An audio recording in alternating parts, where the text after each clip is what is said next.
Alhamdulillah, tonight we are reflecting on a pivotal verse in the chapter that we are listening to tonight, that being Surah Ali Imran. And this is verse 103, where Allah Ta'ala says, وَاعْتَصِمُوا بِحَبْلِ اللَّهِ جَمِيعًا وَلَا تَفَرَّقُوا واذكروا نعمة الله عليكم إذ كنتم أعداء فألف بين قلوبكم فأصبحتم بنعمته إخوانا وكنتم على شفا حفرة من النار فأنقذكم منها كذلك يبين الله لكم آياته لعلكم تهتدون. In this very powerful ayah, Allah Ta'ala is addressing the Sahaba of Rasulullah sallallahu alayhi wasallam, and also addressing us by extension, telling them, وَاعْتَصِمُوا بِحَبْلِ اللَّهِ جَمِيعًا. Hold fast to the rope of Allah altogether. وَلَا تَفَرَّقُوا. And do not be divided. There is guidance to the straight path, إِلَى صِرَاطِ اللَّهِ الْمُسْتَقِيمِ. And then there is guidance upon the path. On the path of Allah Ta'ala, the Sirat al-Mustaqim, Allah is telling us to cling tightly to Hablullah al-Mateen, which is the Qur'an. According to the majority of the Sahaba, it is the Qur'an. So Allah is telling us to cling tightly to the book of Allah together and do not be divided. And then He reminds the Sahaba of one of His great favors. He says, and remember the blessing of Allah upon you all when you used to be enemies, but Allah united your hearts, and you all became as brethren by the grace of Allah. Though before that, you were on the precipice right before the pit of hell, and yet He saved you from it. Thus does Allah clarify His signs so that you will be guided.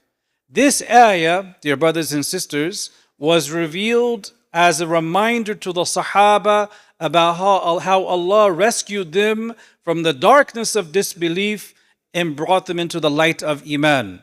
It is addressing the Aus and the Khazraj, who were fighting each other in tit for tat blood vendettas, tha'ar, for over 120 years. They were bitter enemies to one another, fighting each other, killing each other, until there came to them the peacemaker, sallallahu alayhi wasallam, who allafa bayna qulubihim. He brought their hearts together and they became as brothers, though before that they were on the precipice of the hellfire. That is the context of the verse. Now, why does Allah Ta'ala remind them of this? He reminds them of this because there was an incident. The Aus and the Khazraj have now largely all embraced Islam. Yet there was an individual from the Yahud who came to stir up old tensions between the Aus and the Khazraj, and so they began to argue again with each other. And the Messenger of Allah sallallahu alaihi wasallam heard this, and he went and he addressed them, and Allah Ta'ala revealed this ayah, reminding them of the great favor of Islam to them. Now, this ayah is speaking to the companions, but Allah Ta'ala continues to bring hearts together through His guidance. I want to share a story with you. This is a true story, no embellishment whatsoever.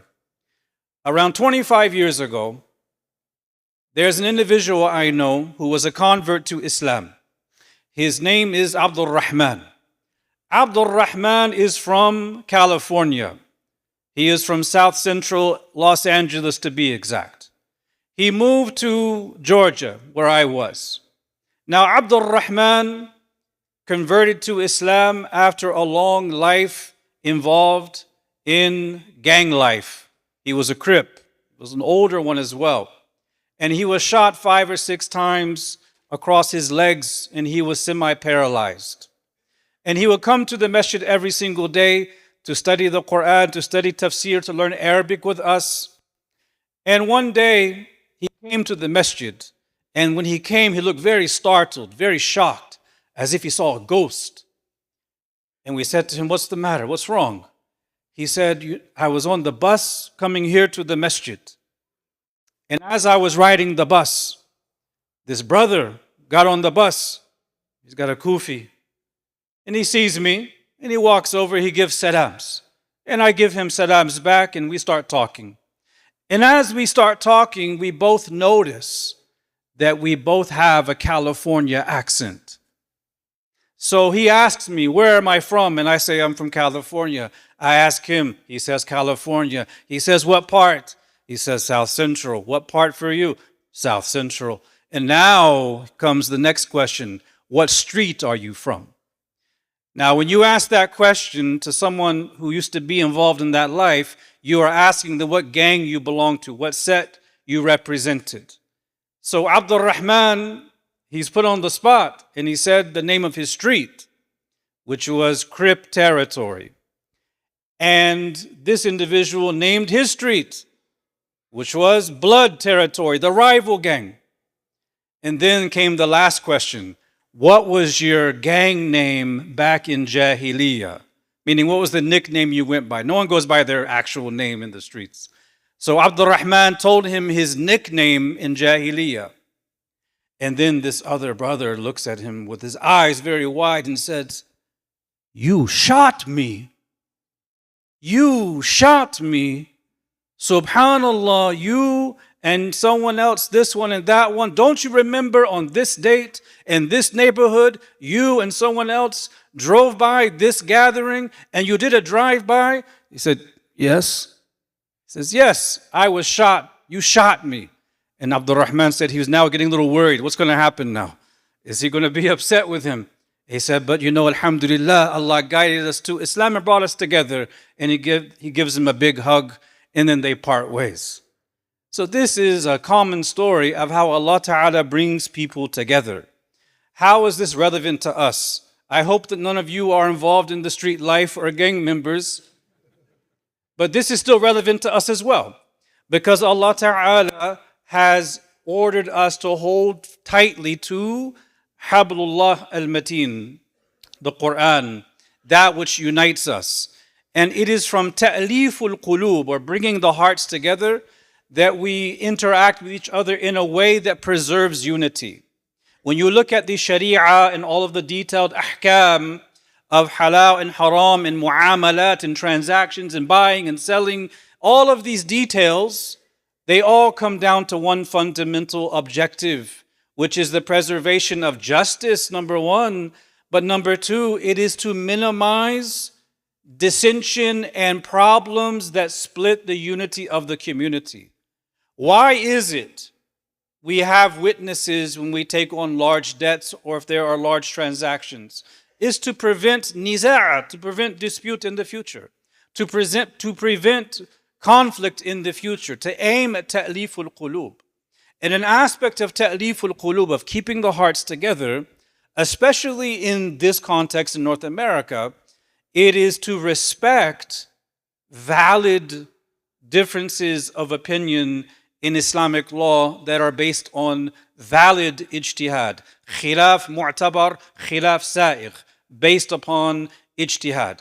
When you come to America, if you come from a country where there's one way of doing things, you may think that's it. That's Islam. And then you come here and you realize, oh, there's actually different ways of doing things. How many ways are there of praying witr? When do you do qunut or not do qunut? Or how do you do qunut? These are all valid differences that have existed since the time of the Sahaba. Raising the hands, not raising the hands. Subhanallah, the Sahabi that narrates raising the hands is the same Sahabi who didn't raise his hands. So you have this built-in respect for differences. And when we respect them by understanding their basis, it creates a positive, warm atmosphere instead of thinking that it's my way or the highway. The greater we grow in our own Islamic literacy, the more we will respect these differences and keep our hearts together. I leave you with one story. The great Imam Malik ibn Anas, Imam Dar al-Hijrah, rahimahullah, one of the great four Imams, he was of the position that if it is Asr time, this is a prohibited time to pray after the Asr prayer, he was of the position that if you've prayed Asr and you come into the masjid, you just sit down. You don't pray the greeting of the masjid, the tahiyyatul masjid.